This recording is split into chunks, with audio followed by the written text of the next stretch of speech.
Comment créer un sujet, comment créer un topic donc, que vous voulez envoyer à vos élèves. Vous voulez créer un devoir, un exercice. Alors, on va aller dans topic ici. Et vous pouvez venir à droite ici et add topic.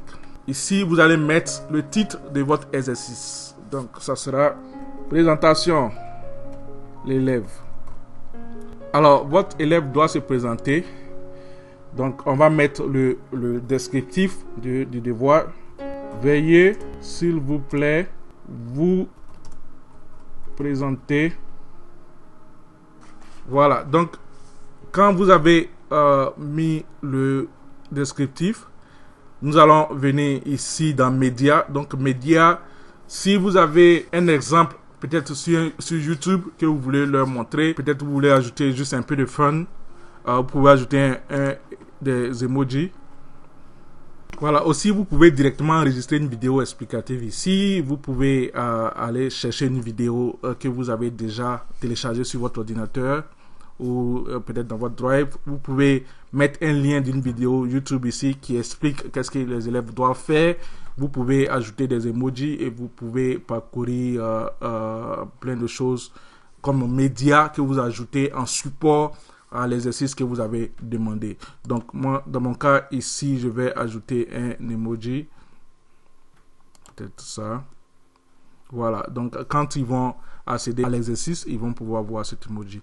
Donc encore une fois, comme dans la création de groupe, vous avez la possibilité de venir ici et de définir qui a accès à ce sujet. Donc si ce sont vos élèves, vous allez mettre ici votre domaine, dans le domaine dans lequel vous êtes, donc le domaine de votre entreprise. Comme je dis, ça peut être acommercial@gmail.com, abc.ca, 234.ci.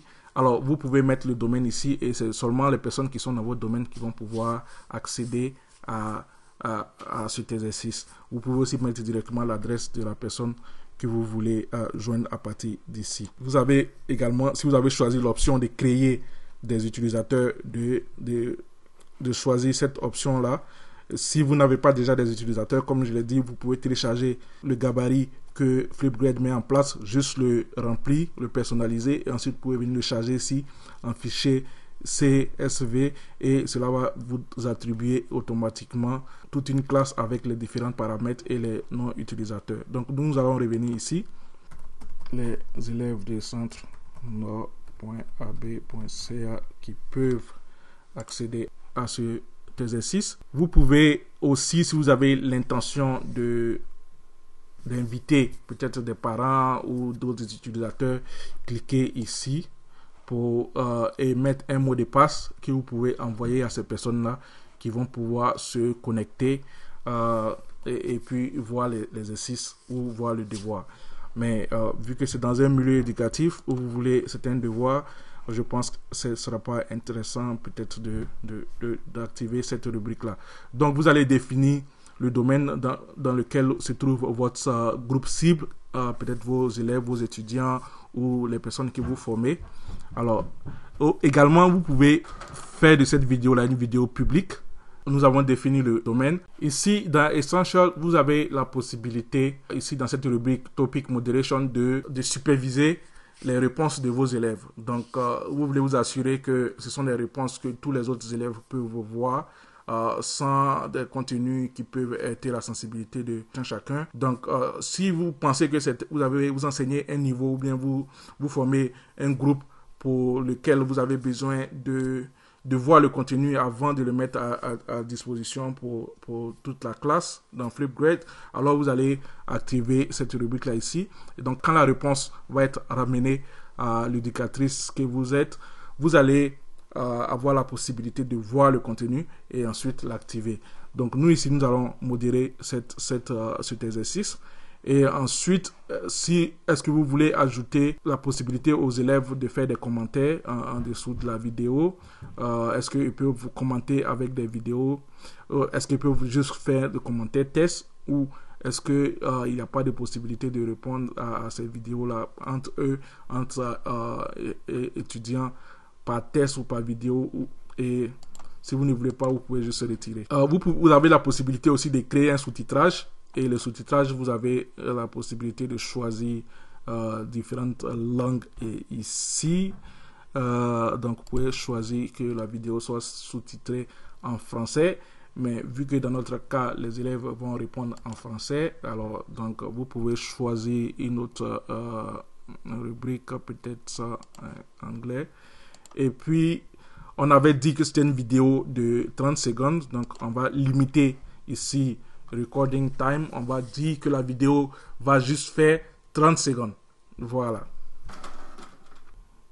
Voilà. Donc, dans More, vous avez la possibilité ici d'aller chercher des fichiers en attache que vous allez ajouter à votre devoir. Ça peut être un dessin à commenter que vous allez peut-être aller chercher.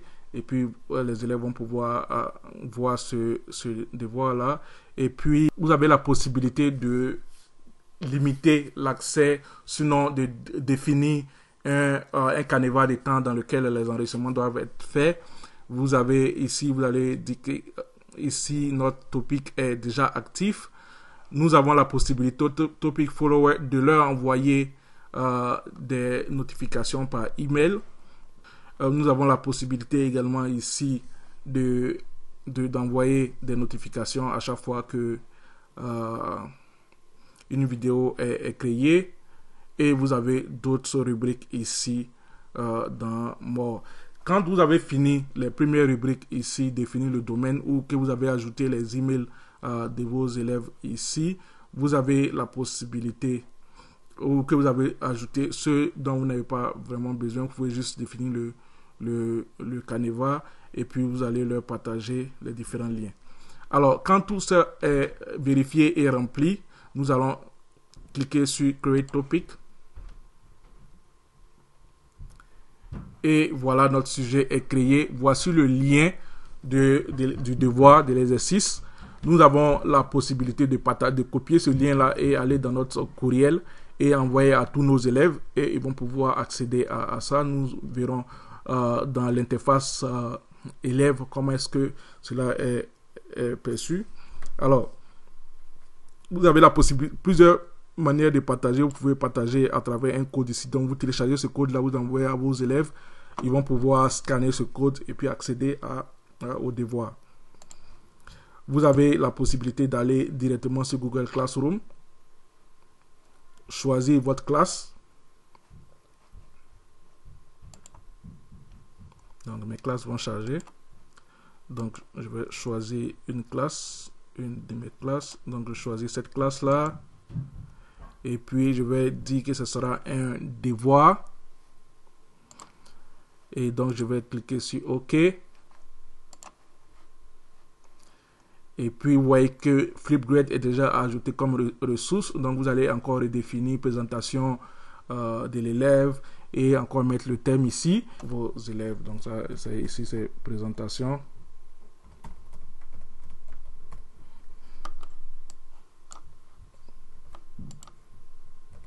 Voilà. Et quand vous avez rempli les différents éléments, vous pouvez choisir les élèves et aussi les différents Google Classroom auxquels vous voulez envoyer.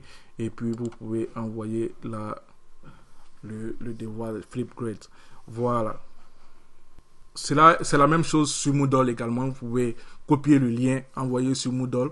Pour ceux qui utilisent Moodle, ceux qui utilisent Moodle personnalisé, ceux qui sont dans e-class, vous avez la possibilité de copier simplement ce lien-là et envoyer, quelle que soit l'interface d'éducation que vous utilisez, vous pouvez partager ce lien-là. Voilà, à côté, nous avons ici aussi, vous pouvez avoir un code que vous intégrez à votre site internet. Donc, vous allez avoir la possibilité de créer, un code ici. Voilà, donc quand vous copiez le code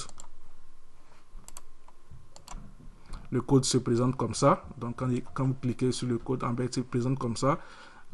Vous pourrez l'intégrer dans votre site internet à travers le code HTML ou dans votre code selon le programme que vous utilisez pour votre site. Voilà. Vous avez la possibilité également de partager directement dans Microsoft Teams, dans l'outil de vidéoconférence.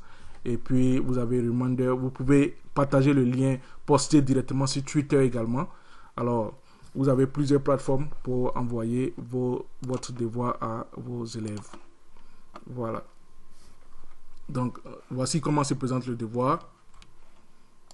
Et donc, voici comment créer un sujet. Voilà. Donc, voici votre présentation de l'élève. Cela va venir dans votre sujet. Il n'est pas encore dans un groupe.